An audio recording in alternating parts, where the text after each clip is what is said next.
तो साथियों आज के इस क्लास में हम देखेंगे शक्ति और ऊर्जा के बारे में, यानी शक्ति और ऊर्जा से सबसे पहले जिन पॉइंटों से क्वेश्चन पूछे जाते हैं वो पॉइंट हम आज की इस क्लास में देखने वाले हैं। ठीक है, तो सबसे पहले जो पॉइंट है हमारे पास में है वो शक्ति। शक्ति का मतलब क्या होता है? भाई पावर होता है।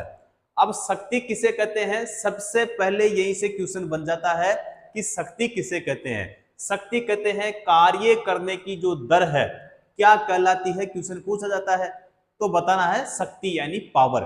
कार्य करने की जो दर है वो क्या कहलाती है? पावर यानी शक्ति कहलाती है। अब यहाँ पे इसका जो फॉर्मूला है शक्ति का, वो शक्ति बराबर क्या होता है? कार्य बटा होता है समय। क्या होता है? कार्य बटा होता है समय होता है। अब यहाँ पे शक्ति का मतलब क्या हो गया? अभी P बराबर कार्य का मतलब वर्क यानी W हो गया, और समय यानी टाइम, तो इसका जो प्रतीक है वो क्या हो जाएगा? T हो जाएगा। P बराबर W बटे में क्या हो गया? T हो गया। अब यहाँ पे देखेंगे कि मात्रक इसका क्या होता है, तो यहाँ पे जो इसका मात्रक होता है एक तो हो जाता है इसका वाट, प्रतीक होता है इसका W। दूसरा जो मात्रक होता है, देखो दूसरा मात्रक यहां से निकालेंगे, यहाँ पे है कार्य, तो कार्य का जो मात्रक है वो बताओ क्या होता है? जूल होता है। क्या होता है? जूल। प्रति जो समय है, समय का क्या होता है? सेकंड। समय का क्या होता है? सेकंड होता है, तो जूल प्रति सेकंड। दूसरा जो मात्रक है वो क्या निकला यहाँ पे? जूल प्रति सेकंड। जूल प्रति सेकंड। देखो जूल का प्रतीक होता है J, उसके बाद में सेकंड का होता है S। इसको हम कैसे लिख सकते हैं? इसको हम जूल प्रति सेकंड, इसको हम इस तरह भी लिख सकते हैं। क्लियर? अब यहाँ पे ये वाले जो पॉइंट है इनसे भी क्वेश्चन पूछे जाते हैं। जैसा कि यहाँ पे पहला पॉइंट है कि 1 किलोवाट में, यानी 1 किलोवाट में जो वाट है उसके लिए पूछा जाता है कि 1 किलोवाट में वाट कितने होते हैं, तो 1000 होते हैं। कितने होते हैं? 1000 होते हैं। उसके बाद में 1 HP में हॉर्स पावर यानी अश्व शक्ति में कितने वाट होते हैं? 746 वाट होते हैं। और प्रणालियां जो है दो प्रकार की होती है, एक ब्रिटिश प्रणाली होती है, दूसरी होती है मीट्रिक प्रणाली।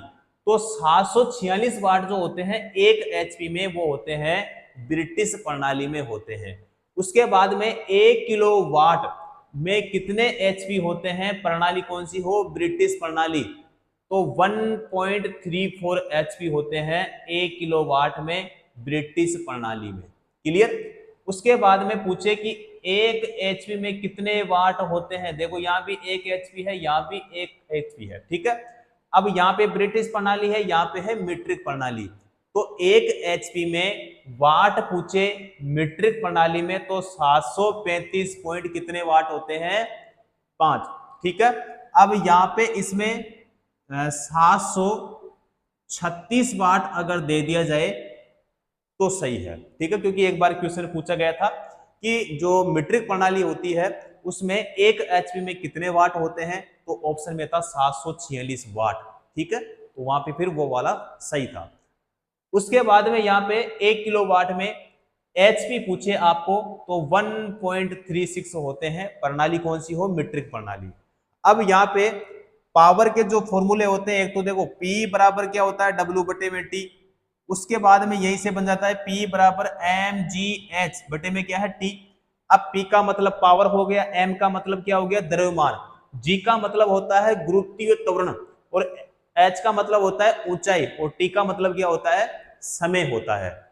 यहाँ पे P बराबर V इंटू I, तो शक्ति बराबर क्या हो गया? विभव यानी वोल्टेज, और इंटू में क्या हो गया यहाँ पे? I। अगर यहां से हम मात्रक निकालें तो देखो यहाँ पे जो V है इसका जो मात्रक होता है वो क्या होता है? वोल्ट होता है। वोल्ट का प्रतीक क्या होता है? V। उसके बाद में I क्या है? यहाँ पे I यानी करंट, तो करंट का जो मात्रक होता है वो क्या होता है? एम्पियर।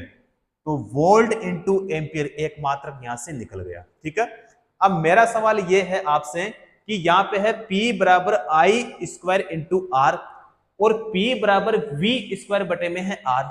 इन दोनों का मात्रक क्या होगा? तो ये आपको बताना है, निकालना है।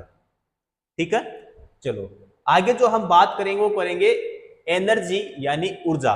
सबसे पहले परिभाषा से क्वेश्चन पूछ लिया जाता है कि जो ऊर्जा है, एनर्जी है, किसे कहते हैं? तो कार्य करने की जो क्षमता है, देखो इसकी परिभाषा क्या थी? कार्य करने की दर, और इसमें है कार्य करने की क्षमता। ध्यान रखना, उसको हम क्या कहेंगे? ऊर्जा यानी एनर्जी। राशि के लिए पूछा जाता है तो राशि बताना है आपको अदिश राशि। क्या बताना है? अदिश राशि। मात्रक के लिए पूछा जाता है तो देखो इसके जो मात्रक होते हैं, यहां पे है पहला जूल। अगर पूछा जाए ऊर्जा का मात्रक जूल तो सही हो जाएगा। दूसरा मात्रक यहां पे हो जाएगा अर्ग, फिर हो जाएगा KWH का मतलब होता है किलोवाट हावर, यानी किलोवाट घंटा। ठीक है, किलोवाट हावर। इलेक्ट्रॉन वोल्ट जिसे हम शॉर्ट में लिखते हैं EV। उसके बाद में कैलोरी और ब्रिटिश थर्मल यूनिट, ये सभी क्या होते हैं भाई? एनर्जी यानी ऊर्जा के क्या होते हैं? मात्रक होते हैं, यानी इकाइयां होती है। उसके बाद में जो अगला पॉइंट है हमारा कि 1 जूल में कितने अर्ग होते हैं? तो 10 की घात 7 अर्ग होते हैं 1 जूल के लिए पूछा जाए तो। उसके बाद में 1 किलो कैलोरी में जूल पूछे तो 4186 जूल होते हैं 1 किलो कैलोरी में पूछा जाए तो। अब यहाँ पे नीचे है 1 कैलोरी, 1 कैलोरी में जूल पूछा जाए 4.186, ठीक है, जूल होते हैं। उसके बाद यहाँ पे है 1 किलोवाट घंटे में, यानी 1 किलोवाट हावर में अगर पूछा जाए जूल कितने होते हैं तो 3.6 गुणा में 10 की घात 6 जूल होते हैं 1 किलोवाट घंटे के लिए पूछा जाए तो।